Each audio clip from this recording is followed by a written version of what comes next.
दो बेहद अहम बयान आए हैं और ईरान को सलाह देते हुए ये बयान आए हैं। देखिए, पहला बयान आया है नॉर्थ कोरिया के शासक किम जोंग उन की तरफ से और दूसरा बेहद अहम बयान आया है रूस के राष्ट्रपति व्लादिमीर पुतिन की तरफ से। और ये दोनों ही मानो ईरान के एटमी पावर को लेकर एक बेहद अहम और बड़ी बात कह रहे हैं। देखिए, सबसे पहले बात करते हैं हम किम जोंग उन की।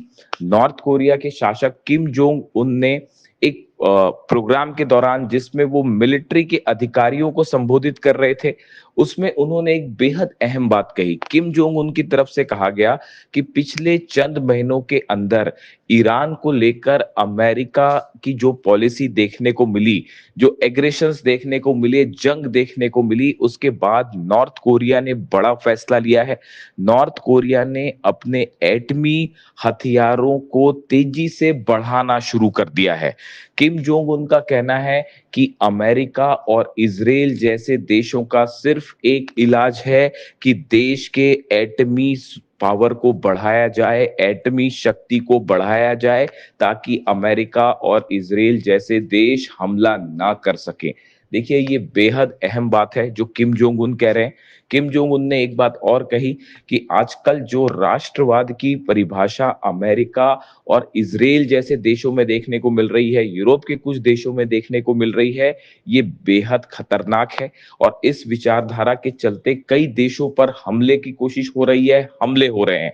यही ईरान के साथ भी हुआ। जिस तरह से ईरान को निशाना बनाया गया, ऐसे हालात में किसी भी देश की सुरक्षा का सिर्फ एक रास्ता है, वो ये है कि न्यूक्लियर डिटरेंट हासिल किया जाए, एटमी शक्ति को बढ़ाया जाए, ताकि ऐसे देश हमला ना कर सके। किम जोंग उन का ये बयान इस ओर इशारा कर रहा है कि आने वाले चंद दिनों के अंदर नॉर्थ कोरिया की तरफ से अपने हथियारों के कार्यक्रम को, खास तौर पर एटमी हथियारों को तेजी से आगे बढ़ाया जाएगा। और किम जोंग उन ने इसका खुला ऐलान भी कर दिया है। उन्होंने अपनी सेना को ये आदेश दे दिए हैं कि जो मिसाइल प्रोग्राम है उसको तेजी से आगे बढ़ाया जाए, लॉन्ग रेंज मिसाइल्स बनाई जाए, साथ में एटमी जो हथियार हैं इनको भी तेजी से आगे बढ़ाया जाए, इससे जुड़े रिसर्च को तेज किया जाए। देखिए, ये बेहद अहम बयान है और एक प्रकार से इसे ईरान के लिए एक बड़ी सलाह माना जा रहा है। दूसरे शब्दों में किम जोंग उन ये कह रहे हैं कि ईरान को भी अपनी सुरक्षा के लिए एटमी पावर हासिल करना चाहिए, इसके अलावा और कोई चारा नहीं है और कोई रास्ता नहीं है। जब तक एटमी हथियार नहीं होंगे, जब तक न्यूक्लियर बॉम्ब नहीं होगा, तब तक हमले जारी रहेंगे, धोखा होता रहेगा। देखिए, ये बयान नॉर्थ कोरिया की तरफ से आया, किम जोंग उन की तरफ से आया, जो सीधा सीधा ईरान के मुद्दे पर बोलते दिखाई दिए। अब इस बयान के चंद घंटों बाद ही रूस के राष्ट्रपति व्लादिमीर पुतिन की तरफ से भी एक बेहद अहम अहम बयान आया।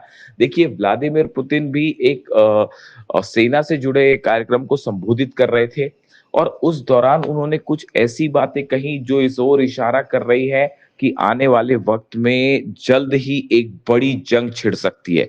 देखिए, उन्होंने कहा, वो नेटो देशों की तरफ इशारा करते हुए कह रहे थे। रूस की तरफ से ये कहा गया, पुतिन की तरफ से ये कहा गया कि ऐसा लग रहा है कि नेटो के देश, उन्होंने ट्रम्प का अमेरिका का नाम नहीं लिया, लेकिन उनके कहने का मतलब अमेरिका से भी था। ये सीधा हमला ट्रम्प पे माना जा रहा है। पुतिन ने कहा कि नेटो देश अब रूस के खिलाफ सीधे जंग की तैयारी कर रहे हैं। जिस तरह से पिछले चंद दिनों में हमले शुरू हुए रूस के ऊपर, रूस की 80 से 85 ऑयल रिफाइनरीज को निशाना बनाया गया।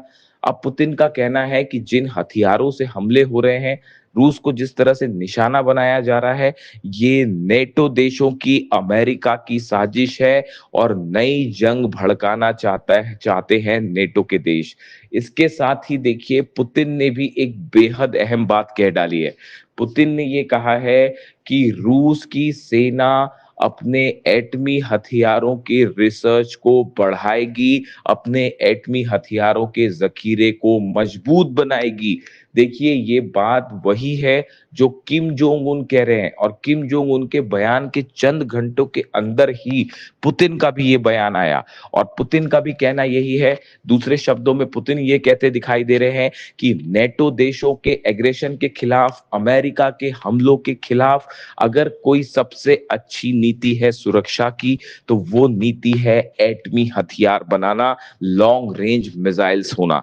उनका ये कहना है अगर किसी भी देश के पास मिसाइल्स हैं या फिर एटमी हथियार है, तो वो उस देश के लिए एक बड़े डेटरेंट का काम कर सकते हैं और दूसरे देश हमला नहीं कर पाएंगे।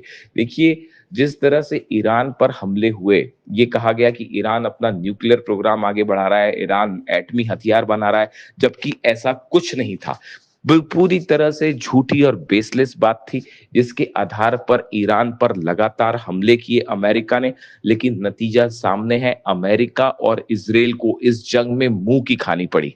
अब हालात ये है कि अमेरिका के साथ एमओयू साइन हो चुका है और तमाम तरह की डील्स की बातें हो रही हैं, लेकिन ये डील साइन होने के पहले ही पटरी से उतरती दिखाई दे रही है और अहम मुद्दों पर कोई सहमति नहीं बन पा रही है। चाहे वह 12 अरब डॉलर की फ्रीज संपत्ति का मामला हो, चाहे 300 अरब के कंपनसेशन का मामला हो, जो नुकसान हुआ ईरान को उसकी भरपाई का मामला हो, इसके अलावा न्यूक्लियर इंस्पेक्शन को लेकर न्यूक्लियर जो ठिकाने हैं ईरान के, वहां पर क्या आईएईए के इंस्पेक्टर जाएंगे, इसको लेकर भी अमेरिका और ईरान एकमत नहीं है और हालात बिगड़ते दिखाई दे रहे हैं। ऐसे में हॉर्मूज का मैनेजमेंट कैसे होगा, इसको लेकर भी हालात साफ नहीं है। ईरान ने ओमान के साथ एक बड़ी बैठक की है कि आगे कैसे मैनेज किया जाए, स्ट्रेट ऑफ हॉर्मूज में एडमिनिस्ट्रेशन कैसे हो जहाजों का, इसको लेकर एक बड़ी बैठक हुई है ओमान और ईरान की, जिस पर अमेरिका को आपत्तियां हैं। अमेरिका का कहना है किसी तरह का कोई भी सर्विस चार्ज हॉर्मूज में नहीं लेने दिया जाएगा। इस मुद्दे को लेकर भी अमेरिका और ईरान आमने सामने हैं। वहीं डोनाल्ड ट्रंप की तरफ से भी ये बयान आ गया है कि आईएईए के इंस्पेक्टर्स जो हैं वो ईरान जाएंगे और न्यूक्लियर साइट्स पर जो है वो पता लगाएंगे कि वहां क्या हालात है, जिसको लेकर भी ये साफ नहीं है कि ईरान इसको इजाजत देगा या नहीं। ईरान की तरफ से साफ कह दिया गया है कि फिलहाल इस तरह की कोई परमिशन नहीं दी गई है। ऐसे में ये माना जा रहा है कि अमेरिका और ईरान के बीच चंद दिनों बाद एक बार फिर बड़ी जंग देखने को मिल सकती है। जिस तरह से लेबनान और गाजा में हमले जारी हैं नेतन्याहू के, वो इस ओर इशारा कर रहे हैं कि सीज फायर पूरी तरह से फेल है, खासतौर पर लेबनान में और गाजा में।